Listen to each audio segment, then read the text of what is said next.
대구시장을 하셨던 권영진 의원님, 이 큰 어떤 시의 또 행정까지 이끌어 보셨잖아요. 왜 헌재가 이유조차 설명하지 않고 있으면서 2시간 만에 이걸 연기했을까? 그냥 연기한 게 아니라 지금 방금 전 내용 보셨듯이 헌재가 변론 재개 신청도 기각하면서 굉장히 속도를 내왔잖아요. 만역 선고를 반드시 한다라는 기세를 보이다가 갑자기 2시간 직전에 연기한 이유. 뭐라고 보십니까? 어제는 아마 역사에 이렇게 기록될 겁니다. 헌법재판소의 신뢰가 와르르 한꺼번에 무너진 날로 기록이 될 겁니다. 이거 뭐 스스로 졸속 심리였다는 걸 인정한 거죠.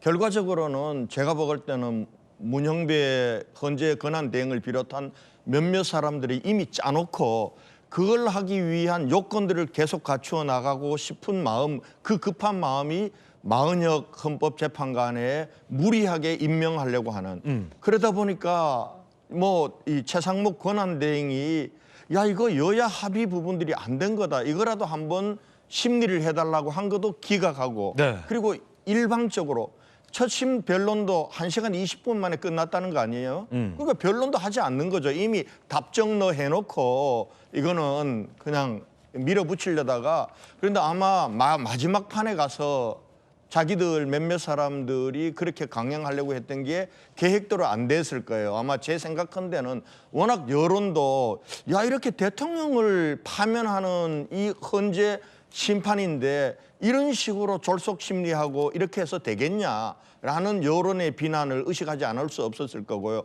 아마 그 여론이 있었기 때문에 점잖은 중도 내지는 보수의 헌법재판관들이 아마 강하게 항의했을 겁니다. 야 이렇게 하려면은 왜 하냐? 네. 우리 손 털고 심지어는 우리 손 털고 나갈게 이렇게까지 강하게 했을 수 있다고 봅니다. 그게 아마 그 선거 2시간을 앞두고 그냥 이유를 설명할 게 없어요. 그래서 이유를 못 밝히는 거다. 그럼 이유 없는 거죠. 이게 왜 이렇게 하는지 모르겠어요. 지금 그동안 대통령을 탄핵 심판하는 이 중대한 선거 국민들은 반반으로 쫙 갈라져 있으면은 결국은 이 심판 결과에 따라서 어떻게 우리나라의 운명이 좌우되는 건데 그동안 지금 헌법재판소가 했던 것을 보면 저조차도 저는 우리 당 내에서는 우리가 좀 억울하더라도 우리한테 기대에 어긋나는 그런 결과가 나오더라도 재판부의 판결 부분들을 우리가 존중해야 된다. 그래야 우리가 법치가 유지된다. 이렇게 얘기하고 헌법재판소 재판관들에 대해서 여러 가지 의혹들이 제기될 때도 이 부분들에서는 우리가 조금 절제하자 이렇게 했던 사람이에요. 그렇죠. 그런데 지금 와서 보면은 저 재판부가 결정하는 거 믿을 수 있겠나 이런 생각이 저조차도 드는 겁니다. 그런 면에서 보면은 헌재 정말 저분들에게 나라의 운명을 지금 맡겨도 될지 굉장히 의문이 아마 저뿐만 아니라 많은 국민들이 그렇게 생각할 거라고 봅니다. 여야 이견 없는 경우에는 국회의장이 대리해서 권한쟁의 청구를 해도 문제가 없을 것 같다는 생각도 드는데 조기현 변호사 말씀 들으면서 근데 이 건 같은 경우는 여야 합의가 없이 여야의 의견이 지금 완전히 지금 갈라져 있는 상황이잖아요. 그 상황에서 민주당 출신 국회의장이 야당의 의견과 일치하는 대목만 권한쟁의를 청구한다. 이것을 다 국회 전체를 대표했다고 볼 수 있을까 여부도 상당히 좀 관심사긴 한데 그 부분과 관련해서 권영진 의원님 어떻게 보세요? 국회의장은 국회의원들을 국회를 대신하는 자리가 아니잖아요. 국회의장은 그야말로 국회의 회의를 끌어가는 자리지. 아니 그렇게 따지면은 국회의원 한 사람 한 사람이 헌법기관인데 내 의사를 국회의장이 함부로 대신할 수 있다? 되게 얼마나 이게 황당한 얘기입니까? 그런 면에서 보면은 국회의장이 국회를 뭐 대표하기 때문에 그거는 국회의 의결 절차 없이 권한쟁의를 심판을 청구할 수다.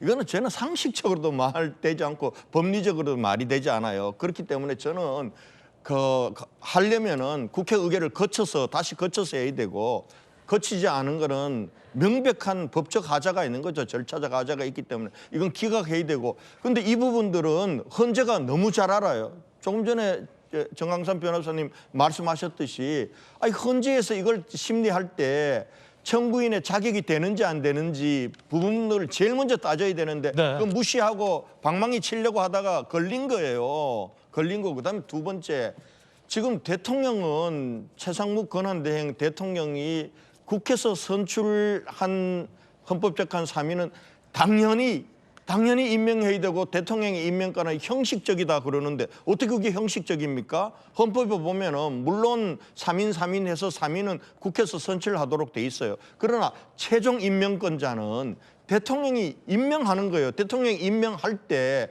과연 이게 절차나 이런 게 위헌적인 게 없는 건지 아니면은 이 부분들이 정말 결정적인 도덕적인 하자가 없는 건지 또 특히 지금과 같이 탄핵 심판으로 돼서 헌법재판관이 누가 들어오느냐에 따라서 헌법재판소의 결과가 달라질 수 있다는 거 아니에요. 지금 이런 상황이면 여야 합의가 굉장히 중요한 거죠. 그걸 대통령 권한대행이 여야 합의를 됐는지 안 됐는지를 한번 따져봐. 이거 여야 합의 안 된 겁니다. 이거 이 표결을 할 때 저도 거기에 들어가지 않았어요. 여당 의원들 중에 4사람 당론 어기고 들어간 것 외에는 우리는 이렇게 여야가 합의 안 되고 민주당이 일방적으로 헌법재판관 밀어붙이려고 하는데 우리 동의할 수 없다라는 강한 항의 표시로 우리가 안에 표결장에도 들어가지도 않은 거예요. 그런데 어떻게 이게 여야 합의 문제를 권한대행이 따져보는 것이 그게 잘못됐다고 얘기하는 겁니까? 저는 그런 면에서 지금 이번 이 우원식 의장이 국회에서 의결 절차 없이 일방적으로 자기가 이 권한쟁의 심판을 청구한 거 이거 명백한 법적 절차 위반이고요. 그런 면에서 이건 각하해야 되는 거고 이게 결국은 열흘 연기돼서 똑같은 답을 정해놓고 시간 끌기로 간다면은 이거에 대해서는 국민적 아마 불신이 대단히 클 거다 저는 그렇게 봅니다. 권영진 의원님 어떻게 보십니까? 김경수, 김동연, 임종석, 박용진 등등 비명계 대표 주자들인데 다 내부 총질이다라는 입장이군요. 친명계에선. 지금 상황이 이제는 터져 나올 때가 된 거죠. 만에 하나 국민들이 전폭적으로 이재명 대표에 대한 지지가 이어지고 있었다면 민주당 내에서 저런 얘기 나오겠습니까?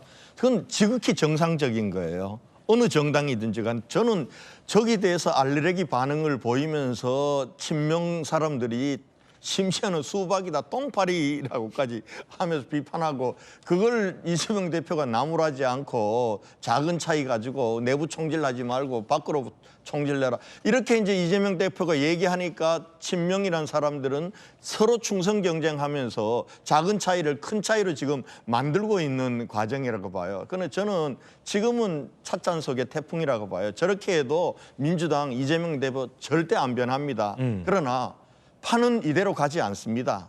아마 이 판을 흔드는 일들이 곧 다가올 거예요. 예를 들면은 이재명 대표 2심 재판에서 유죄 그대로 가보십시오. 지금의 민주당의 그 총질은요 아무것도 아니에요. 그냥 아이들 장난하는 딱총 싸움이에요. 그러나 이제는 대포를 동반한 민주당 내에 전쟁이 일어날 거예요.